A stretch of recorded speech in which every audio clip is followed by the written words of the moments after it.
Hi, welcome to Reesthika vlog. Ayyappan pooja mini vlog பார்க்கலாமா? கார்த்திகை பிறந்தாலே ஐயப்பனுக்கு ரொம்ப விசேஷம். சுவாமிமார்கள்லாம் மாலை போட்டு ஐயனை தரிசிக்க சபரிமலைக்கு போயிட்டு வருவாங்க. நம்மளால் சபரிமலைக்கு போய் ஐயனை தரிசிக்க முடியலனாலும் இந்த மாதிரி பொது பூஜையில் ஐயனை பார்க்குற பாக்கியம் கிடைச்சதுக்கு ரொம்ப சந்தோஷம். நேற்று ஈவினிங் நம்ம வீட்டுக்கிட்ட ஐயப்பனுக்கு பொது பூஜை வச்சுருந்தாங்க. ஐயப்பன் புலி வாகனத்தில் ரொம்ப அழகாக வீரமாக காட்சி கொடுத்தாரு. அடுத்த வருடம் ஜனவரி 14 தைப்பொங்கல் அன்று சபரிமலை மலையில் ஐயப்பனுக்கு மகர ஜோதி ஏற்றுவாங்க.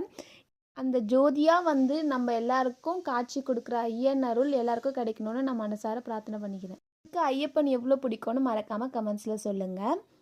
நல்லபடியாக பூஜை முடிஞ்சு வீட்டுக்கு வர மணி 1 ஆயிடுச்சு. நிறைய பேர் நம்ம சேனலை சப்ஸ்கிரைப் பண்ணாமல் பார்த்துட்ருக்கீங்க. சப்ஸ்கிரைப் பண்ணிவிட்டு பக்கத்தில் இருக்க பெல் ஐக்கானே கிளிக் பண்ணிக்கோங்க. அப்போ தான் நான் போடுற வீடியோஸ்லாம் உங்களுக்கு நோட்டிஃபிகேஷனாக வரும். நீங்கள் ஈஸியாக நம்ம வீடியோஸ் பார்த்துக்கலாம். நம்ம வீடியோஸ் பிடிச்சிருந்தா மறக்காமல் ஒரு லைக் பண்ணுங்கள். வீடியோவில் பார்க்கலாம். பாய்.